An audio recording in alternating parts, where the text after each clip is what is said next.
What's up, vinyl community? It's Robert Fifth, and just want to do a quick follow-up video to the video that I just put out, where I did what did it end up being? My favorite 150-something singles from 1977. It's basically just a whole video. It ended up being an hour long.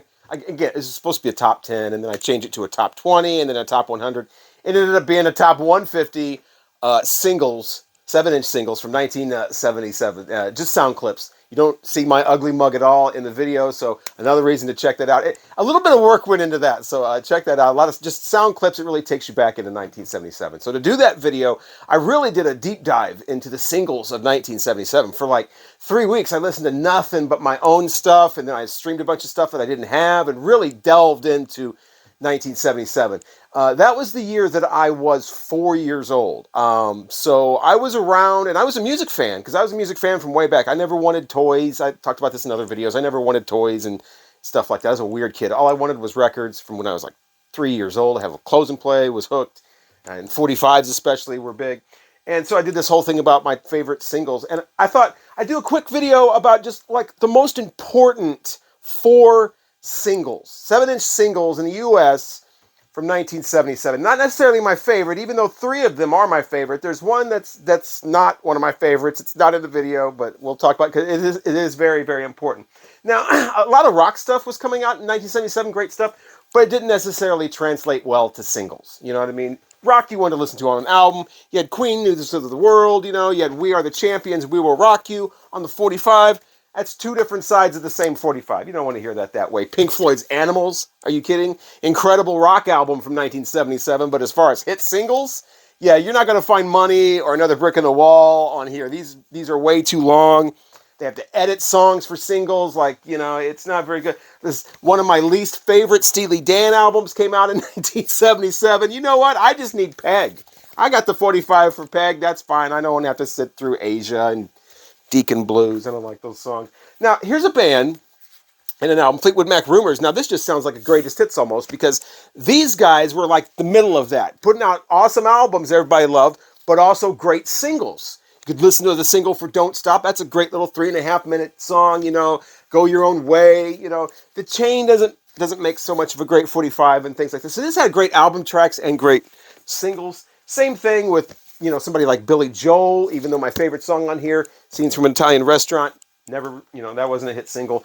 Double albums, huge in 1977. Everything was to excess. The music business had more money than it knew what to do with. You're coming out with stuff, you know, incredible artwork like this. There's just total corporate spaceship there from Electric Light Orchestra. This album has such a release debacle history with this and releases. These guys were on United Artists under the Jet logo in the U.S. There was a whole problem with the early pressings of this. They were putting like the same album, you know, the same record twice in here. Sound quality issues so bad that the general public in 1977 were even bringing back albums saying this was unlistenable. So, I mean, they changed companies. They went with CBS and took the Jet thing with CBS. They were able to do that because this came out so bad from United Artists. Then United Artists tried to take their unused copies and sell them at the budget bin while CBS is trying to sell this at full price. If none of that would have happened, Ozzy Osbourne in the U.S. could have been a United Artists, on the United Artists label. That would have been strange. Speaking of hard stuff, you know, you got Kiss. They had great singles in the 70s from Love Gun. Of course, the double live album, huge in 1977. You had Frampton Comes Alive the year before, and then that would just spur the whole, like, everybody had to have a double live album. And unfortunately, 1977, the year we lost the king of rock and roll, Elvis Presley, his final studio release while he was alive, Moody Blue, the song Way Down, the 45, that was what was on the charts at the time. Of course, here he is, you know. They were calling him fat and bloated. Look at him. He looks downright in shape by today's standards. 42 years old, he was getting called over the hill and stuff like that. It's like, dude, we got rockers up at 80 years old now, but he was doing kind of, you know, Vegas tunes and show tunes and kind of adult contemporary 70s stuff in concert. He was, you know, he wasn't exactly the king, making like a king of rock and roll anymore. So we'll get more into that. But all right, enough of albums. I don't want to make this an album thing. This is all about the 4 most important singles of 1977. And this is my first pick right here. This is I Feel Love from Donna Summer. Actually, I would say this is I Feel Love from Giorgio Moroder, okay? I Feel Love from Donna Summer is an important song in 1977 because it basically launched the high energy disco craze, which led into the EDM, high energy music of the 80s, and especially the club music of the 90s with that very, very intense beat. Everything about this atmosphere of just euphoria. You're in this kind of a trance-like thing. And Donna Summer's I Feel Love was the commercial breakthrough that made that happen for the mainstream public. Of course, Giorgio Moroder had his own thing going on, and Italian producer, had his own thing going on in Europe.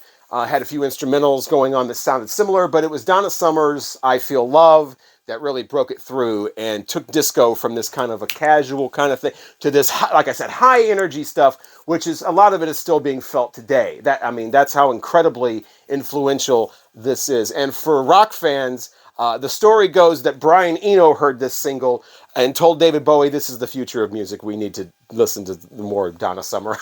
I Feel Love. Fun fact too, just like the Doobie Brothers' Black Water, the story goes, I Feel Love started off a B-side. You can see it right here. It started off the B-side, and instead of a radio station DJ flipping it over and playing it, it was a club DJ that flipped it over and played I Feel Love. The whole club went insane.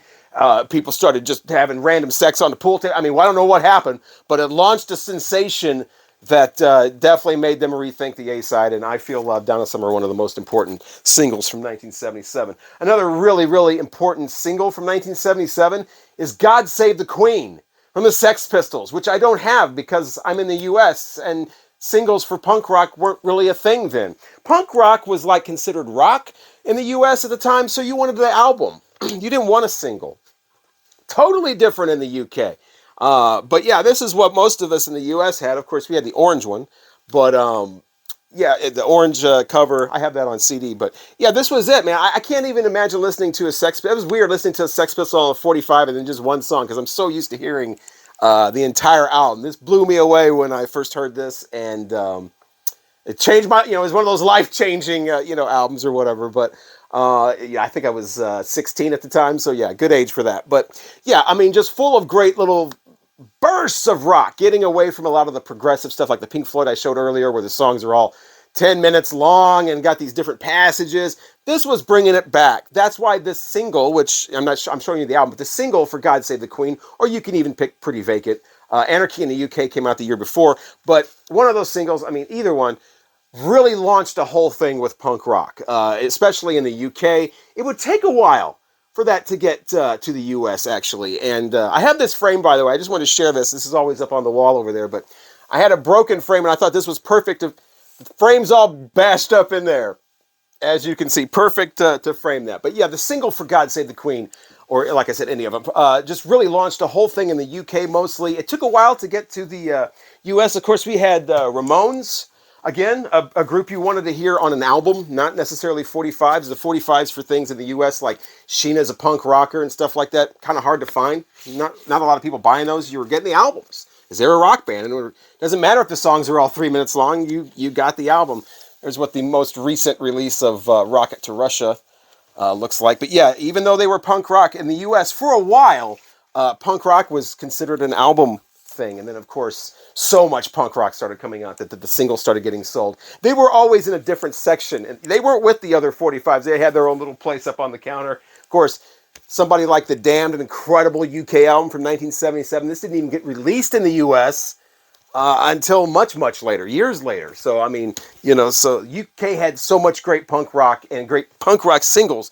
But of course, singles wasn't a rock thing in the US. So I think that was another reason why that didn't translate over so quickly. But yeah, when it did, it did. Of course, we already had New York and the East Coast involved. Later on, of course, LA, and then everybody started coming up with punk rock bands.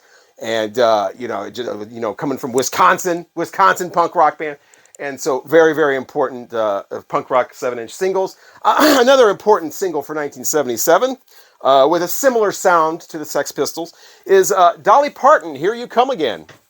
An incredibly important single for 1977 because this would launch basically all those great country crossovers. I call them great, maybe you don't. From 1978, especially 79, 80, that's when it became huge, the urban cowboy phase, and everybody. People in New York walking around with cowboy hats on, they always had that feather on the front. That was a good time, man. I was a kid for that, man. Gillies and Billy Bobs and all that were huge. But it would all start with this 1977 single, from Dolly Parton, Here You Come Again. That was the crossover, and then everybody loved that. It started, instead of that really crossing over and making pop all country, what it did was it brought a lot of pop fans to country, and then you had all these country acts that had sold, were country people. They sold a decent amount of singles and albums, but when it blew up, it was like suddenly you've got country singles being million sellers and country performers being full-on superstars in the later 70s, and that was the first single to start that big crossover. Okay, so, we had, I forgot to mention David Bowie. David Bowie, he had great singles in 1977. Be My Wife is still one of my favorite David Bowie songs. I think for his earlier albums, like these two, you want the albums. But for my personal taste, for like Low and Lodge, I like the singles. I like the 45s. Of course, I like the European ones actually sound better, so I have to get those instead of these RCA US ones that they didn't really care about apparently, and they don't really sound great. Okay, so we've done 3 singles. I love those singles. The Sex Pistols, awesome. I love Dolly Parton. Donna Summer's I Feel Love. That's like one of my top 10 favorite singles of 1977 probably. So now we're up to the final important single of 1977, and let me tell you something. This is probably the most important single out of all of them. This is the one where if you have not heard this, you want to listen to this. If you weren't around in 1977, or you were too young to really, know what's going on, you want to hear this song. If you were around in 1977, let's say you were 15 years old, 20 years old, 30 years old, 12 years old, you've definitely heard this song. I want you to hear it if you've never heard it. The most important single of 1977. I've got 3 copies of it. Are you kidding me? It is Debbie Boone's. I'm sorry, there's the Warner. Really should go this way. Debbie Boone's You Light Up My Life. This thing did not make my 150 favorite singles of 1977 video. I just want to put that out there right now. But it is extremely important. If you've never heard this song, this was #1 for like 9 weeks. I've got 3 pressings of it and never wanted it. These just come in boxes. 3 completely different pressings, if you'll notice, because there was such a demand for this. You had to, all these factories were just pressing You Light Up My Life. This song was absolutely insanely huge. Where's the 180-gram pressing of this now? It's been totally forgotten about. You got to love the way history gets revised. And huge stuff, embarrassing, dare I say, stuff like this gets totally forgotten about. And everybody running around acting like, oh yeah, I was at the Stooges concert in 60s. No, you were at you were in line buying the Debbie Boone 45. That's probably where somebody bought it. It was #1 for 9 weeks. And here's why I want you to listen to it, if you've never heard it. You listen to this. This is 1977 United States right here. Here's the sound. It's not the Sex Pistols. Dolly Parton, yeah. Donna Summer, yeah, going out music. But as far as something you could not get away from, it was on every radio all the time. Well, not every radio, but yeah, there it is. Listen to this, and then listen to this. Even if you're already a fan of this, you will have a greater appreciation and a greater understanding of why this is so necessary and so needed. When you hear Debbie Boone's You Light Up My Life. I'm being serious. I really want you I don't want you to go out and buy it, for God's sake. Give the Boone family more money, and that's why I'm not giving a sound clip of this. Nope, they don't need the money. Stream it, listen to it, and then follow it up with anything. Well, these are earlier David Bowie's, but David Bowie, obviously The Damned. You want to follow it up with, some punk rock. You could even follow it up with Donna Summer's I Feel Love. Incredible. You know what? Follow Debbie Boone up with Way Down from Elvis Presley. I mean, you understand why. Okay, well, he kind of sounds like the king of rock and roll again compared to that. Kiss. Are you kidding? Great singles and great. This is why we needed Kiss. I know a lot of people aren't Kiss fans because they were too old for Kiss at the time. I was the perfect age for Kiss when they came out. But listen to Rocket Ride, the single for that after you check out You Light Up My Life, and you will become a Kiss fan if you weren't one. Yeah, you can even listen to Just the Way You Are from Billy Joel. That sounds like a heavy metal song. That sounds like poetry compared to the schmaltz that is Debbie Boone's You Light Up My Life. You will understand the difference between like kitsch, okay, and like over the top 70. You will understand the difference between that and just absolute schmaltz. Let me turn that around the right way. Actually, it goes like this. This is the styrene pressing of You Light Up My Life, by the way. If you want the, I've also have the, that's styrene too. I also have the LA pressing with the Ridge Guard, if anybody's interested. You Light Up My Life, Debbie Boone. If you want real 1977, this is what everybody was, it was on, it was like coming out of the walls. You'd walk down the street and just be in the air. Lynyrd Skynyrd, I forgot, they're on the wall over there, Street Survivors. Terrible plane crash, and I've got the flame thing framed on the wall. Lynyrd Skynyrd, man, great singles, but stay away from that smell, it's edited. Anyway, listen to Lynyrd Skynyrd after Debbie Boone. If you don't like Lynyrd Skynyrd, you will begin to appreciate Lynyrd Skynyrd stacked up next to You Light Up My Life. This song became a movie. It was like, that's 1977, whether people want to admit it or not. I'm Robert Fithen. Thank you so much for watching. I truly believe these are the four most important singles of 1977. And please subscribe if you haven't done that yet. Thanks to all the new subscribers. A lot of new subscribers. Welcome. Thank you so much. Please consider liking the video if you liked it. And please leave a comment. What do you think was an important single of 1977? Really created, moved the sound along. Maybe if you're in a different part of the world, what was happening in your part of the world? Maybe if you're old enough to actually, maybe you were 15 or 20 or 30. I mean, let's hear some experience. But did you have to listen to this every 5 minutes? Let's hear it in the comments. Thanks again for watching.